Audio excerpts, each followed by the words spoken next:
Hello and welcome to Gamer Radio0. We're here at Gen Con Day 4, and with me is Mike Mearls, who's the lead RPG developer on Dungeons & Dragons. Mike, welcome to the show. Thanks for having me. So it's been a crazy few days. Oh yeah. We've talked with a lot of different folks, and I wanted to get you on the show because you know what you're involved in is with D&D 4th edition.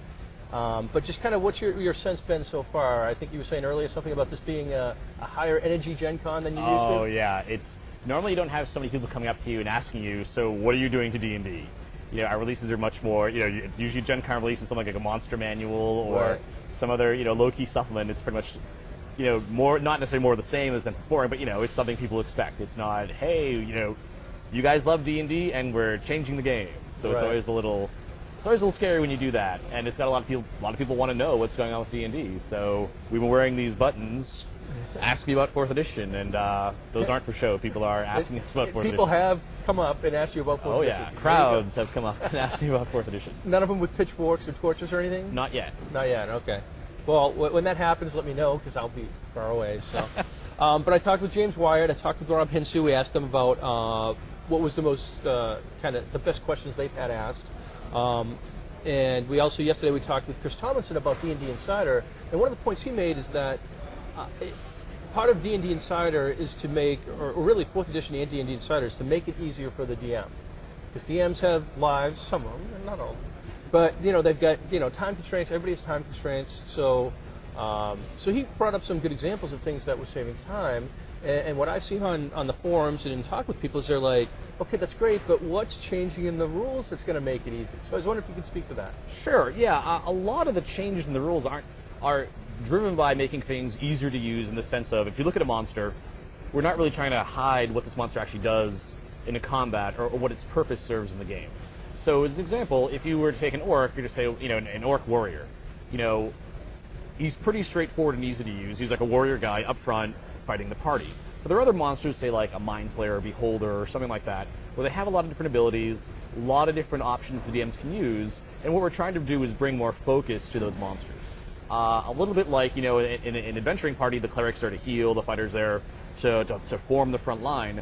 We're kind of bringing a similar attitude toward monsters where we tell DMs, this is the kind of monster that stands up in front and keeps the party back. This is the monster that stands back and throws fireballs and casts spells. This is the sneaky monster that's going to hide in shadows and jump out and ambush the wizard.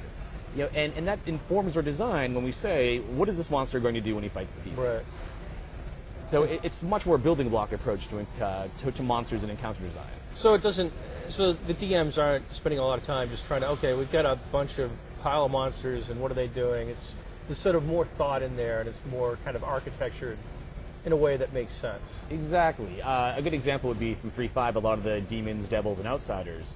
Well, they have these enormously long lists of spells and spell-like abilities they can use.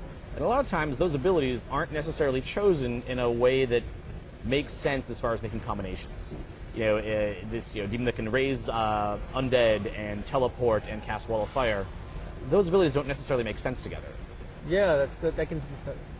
I guess. Yeah, I don't know how you could do all those three at the same time, right? Yeah, exactly. And so that's what we're doing is, and not necessarily to make monsters into one-trick ponies, right? But just trying to make abilities that monsters, well, maybe he'll lead off with this ability, and then he's going to follow it up with this one. There's a certain theme and a cohesiveness to the abilities. Right, and so if I'm going to build, if I'm, kind of building an adventure, and I have, as a DM, I know what my story is going to be, and I have a certain goal that I need, to have these monsters fill, now I can go and pick the right, have a little suite, and I'm not, like, always scratching my head and either always using the same monsters and the party's getting sick of me, or, just kind of pulling things out of the hat, and everybody's kind of like, why would this creature be here? So now they kind of know, like, if this is what you're trying to do, this is how you can affect that.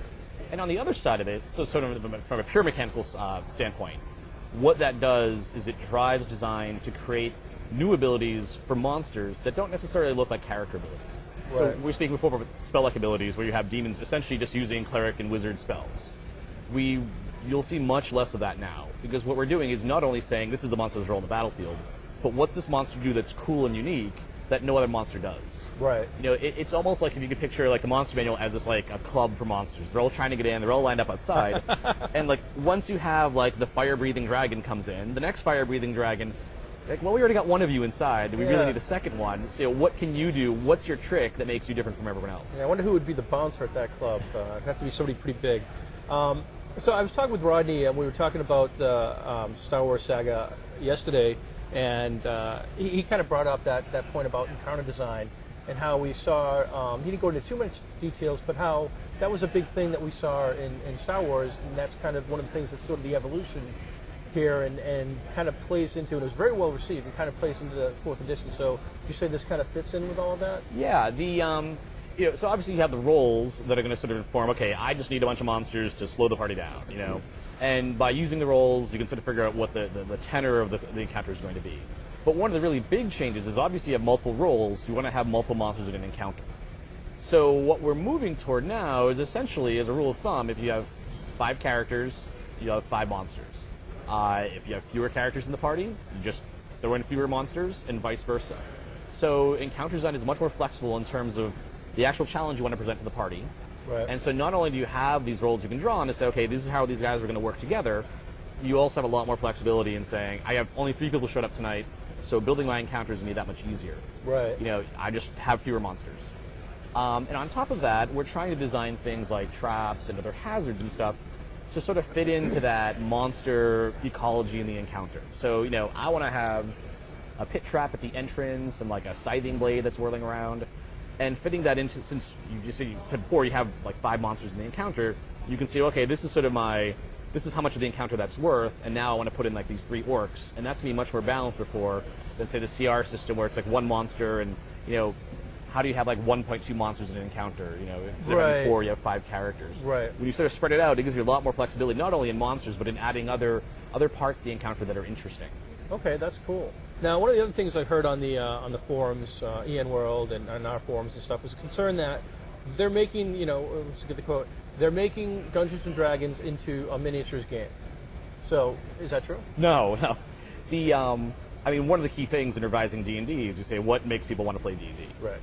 And why we would never turn D&D into something else, because it's D&D itself that's why people role play. That's why people play That's the why game. it's so successful. Exactly. Making it more like a miniatures game or a board game defeats the purpose of having D&D. Right.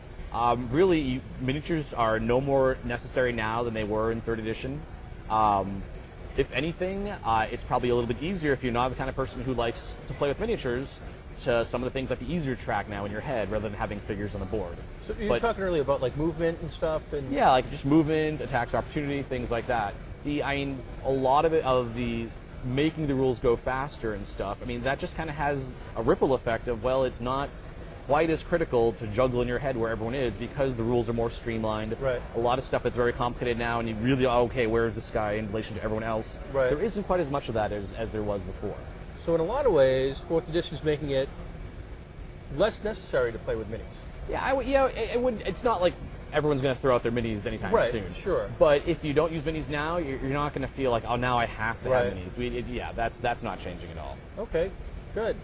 All right, so anything else you want to add before we go off? I know it's been a kind of a long show. And, yeah, I'm just about ready to fall over. Yeah. How have the fans been? Have they been? You said they haven't been angry. They've been. So this is usually the interaction is something like they're kind of suspicious. Yeah, they see the button, they want to ask a question, and it's usually something sort of like, well, I need a laptop to play D&D, or people, I think, kind of have their fears about what they don't want D&D to become. Right. So when they hear the announcement and things are changing, well, this is what I don't want to see happen. So I want to make sure that that is not what's happening. Right. Like the miniatures thing. People don't want it to turn into a miniatures game Right, because that's not what they're playing. They want to play D&D. So in a way, it's kind of good to see someone go from kind of like a little nervous or fretful, and you start answering their questions, and then they go, oh, okay, they're getting a little more excited as we go along. So that feels really good. So. All right. Mike Mearls, lead RPG designer on D&D. Thanks for coming on the show. Thanks for having me.